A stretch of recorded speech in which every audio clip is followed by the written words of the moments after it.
पहले देश जब था आजादी से पहले, उस समय में राजा के घर में बच्चा जन्म लेता था तो उसी को राजा बनाया जाता था, बड़ा बेटा को।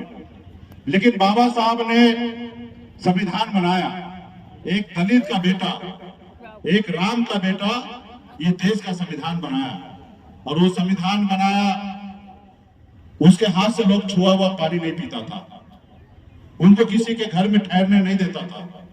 पहले ऐसा होता था, अभी ऐसा नहीं हो रहा है, लेकिन पहले ऐसा होता था आजादी से पहले। वो अपनी जिंदगी में हर तरह का समस्या का सामना किया। जब वो जन्म लिया तो उनके 5 साल में उनकी माता का देहांत हो गया। फिर उन्होंने पढ़ाई किया, लिखाई किया, विदेश तक पढ़ाई किया और फिर देश के लिए संविधान लिखा। और संविधान लिखते समय हजारों समस्या का सामना किया। उसके बावजूद भी वो खास करके दलित भाई, पिछड़ा भाई, अनुसूचित समाज के लोग, इन लोगों के लिए बहुत कुछ किया। उस संविधान में ऐसा अधिकार दिया कि आपके वोट से देश का प्रधानमंत्री बनेगा, आपके वोट से राज्य का मुख्यमंत्री बनेगा, आपके वोट से विधायक सांसद बनेंगे, या आपके वोट से एक वार्ड सदस्य बनेंगे। आपके पास इतना ताकत है कि देश के प्रधानमंत्री को बदल सकते हैं, ये आपके उंगली में ताकत है। इस देश में तो 75 से पहले एक वर्ग का ही कब्जा था, स्वार्थी लोगों का कब्जा था। लेकिन हमारे एक से एक बड़े बड़े नेता आए, बीपी मंडल साहब आए, ओबीसी आरक्षण लागू किए, लालू प्रसाद जी आए, नीतीश जी आए, मांझी जी आए, स्वर्गीय रामविलास पासवान जी आए, उधर शरद यादव जी आए, उधर मुलायम सिंह यादव जी आए, बहन मायावती जी आए। तो 75 के बाद ऐसा हुआ कि बैकवर्ड में भी बहुत सारा नेता जन्म ले लिया।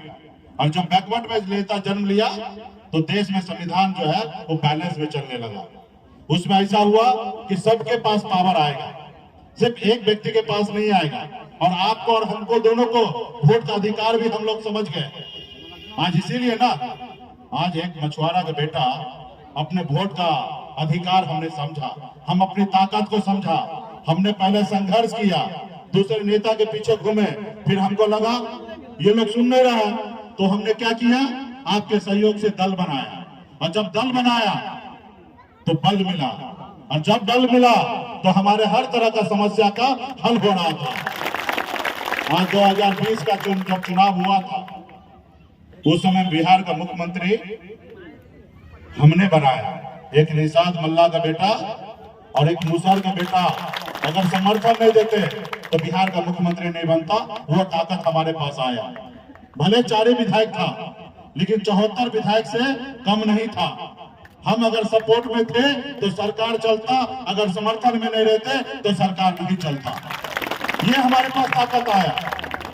आप दुश्मन से उम्मीद नहीं कर सकते हैं कि एक गरीब मछुआरा का बेटा को मालिक बनाएगा।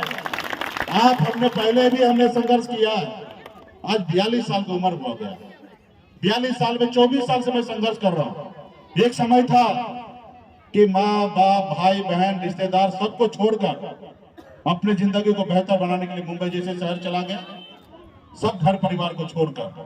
और आज बम्बई में घर परिवार, बच्चे हैं, वहीं पे रहते हैं। आज उनको छोड़कर आज बिहार में अपने लोगों को जागरूक करने के लिए आए कि नहीं, आप भी इस देश का शासक बन सकते हैं। आपके पास भी 15% वोट है, और अपने वोट का अगर ताकत का पहचान ले लीजिएगा तो देश के प्रधानमंत्री को भी आपके सामने में झुकना पड़ेगा।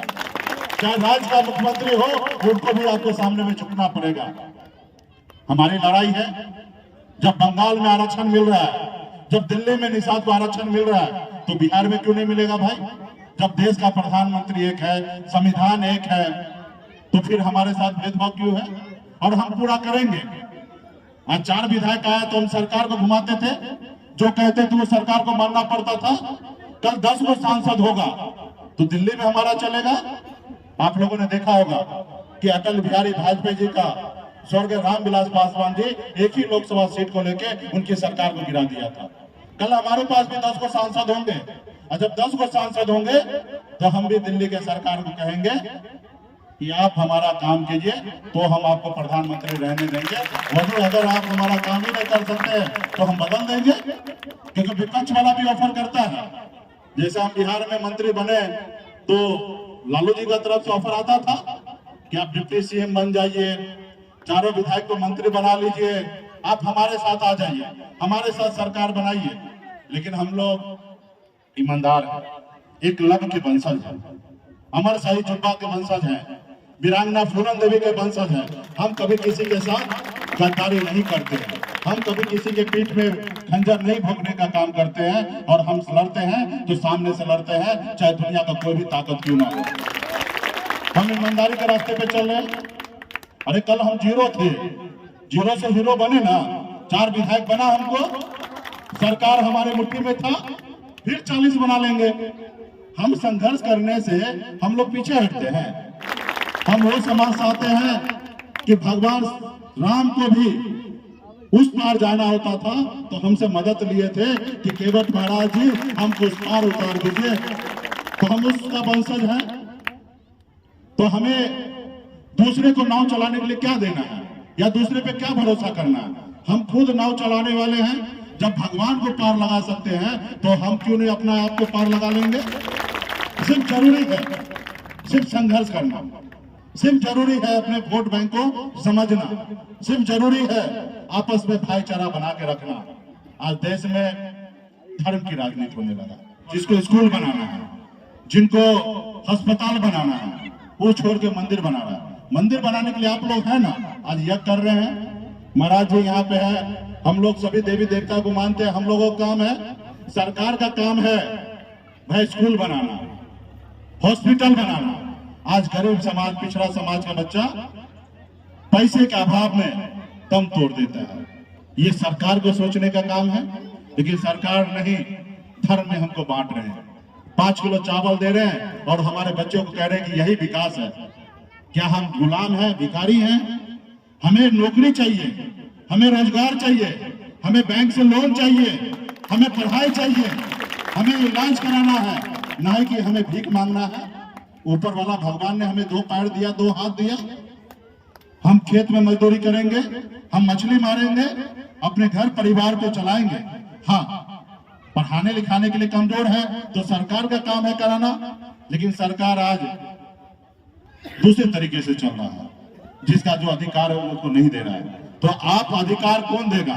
जब आपके विचार का सरकार होगा। आज मान लीजिए अगर कर्पूरी ठाकुर जी, एक नाई का बेटा, बिहार का मुख्यमंत्री नहीं बनते तो क्या अति पिछड़ा आरक्षण आपको मिल जाता? नहीं मिलता। आज अगर लालू प्रसाद यादव जी बिहार के मुख्यमंत्री नहीं बनते तो आपको कुर्सी पे बैठने का अधिकार नहीं मिलता। यह है सामाजिक न्याय, और हम लोग सामाजिक न्याय के साथ रहना चाहते हैं।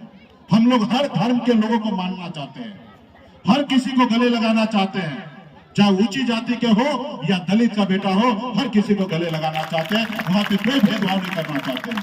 पूरे बिहार ही नहीं, उत्तर प्रदेश, झारखंड, 3 राज्य में आज वीआईपी पार्टी का एक अपना पहचान बन चुका है। देश के बड़े से बड़े नेता को, चाहे योगी जी हो या मोदी जी हो या नीतीश जी हो या तेजस्वी प्रसाद यादव जी हो या लालू प्रसाद यादव जी हो, हर किसी को जगह पे ही हम टक्कर देते हैं। आपने देखा होगा 2020 में तेजस्वी थोड़ा हिरिंग मिरिंग किया तो हम क्या किए? जगह पे हम उनको राह साफ कर दिए, और जब हम वहां से दूर हो गए तो मुख्यमंत्री से दूर हो गए वो। आपने देखा यूपी में कि वीरांगना फूलन देवी का मूर्ति लगाने से रोका रहा था। हम बोले जाएंगे तो जाएंगे, देश के जितने भी शक्ति लगाना है लगा दो, लेकिन जो हमारा कि हम लोग तो श्री राम को पार लगाने वाले हैं। हमने तो उस समय प्रभु राम को कहे थे हमारे पूर्वज ने कि आपको इस बार हम पार लगा देते हैं और हमको आगे पार लगाइएगा, लेकिन आप लोगों को, हम लोग तो बीच में फंसे हुए हैं। पार तो दूसरे लोग लग रहे हैं, जबकि श्री राम को बचाने वाला हम लोग, पार लगाने वाला हम लोग हैं, और हमें अभी श्री राम से दूर हैं। श्री राम पे तो पहला अधिकार हमारा होना चाहिए। बचा उचा के लेके उस पार लगा दिए, तो श्री राम पे पहला अधिकार हमारा होना चाहिए। तो लेकिन आज हम लोगों को दूर कर दिया गया। अभी राम मंदिर बन रहा है, उसमें एक को निषाद का बेटा नहीं है।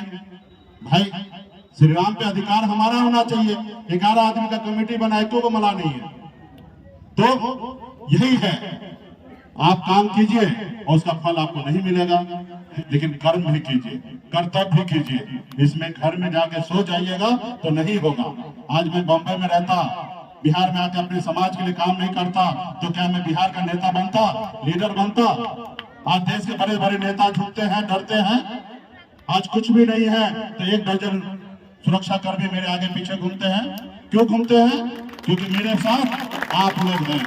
उनको पता है कि मुकेश सहनी जी बिगड़ गए 24 में, तो यूपी, बिहार, झारखंड में 50 गो सीट का खेला खराब करेंगे। अब 50 गो सीट का खेला खराब हो गया तो वो दिल्ली का कुर्सी उनको छोड़ना पड़ेगा। तो देश में माहौल बदल रहा है, तो इस बार हम लोगों को बहुत फायदा उठा लेना है। भाई हम वोट दे रहे तो हमको भी कुछ मिलना चाहिए, या कह दीजिए कि हम आरक्षण मांग रहे हैं वो हम नाजायज मांग रहे हैं, तो हम कल से मांगना बंद कर देंगे। अगर हम जायज मांग कर रहे हैं तो आपका कर्तव्य है, आपका फर्ज है कि आप आरक्षण लागू कीजिए।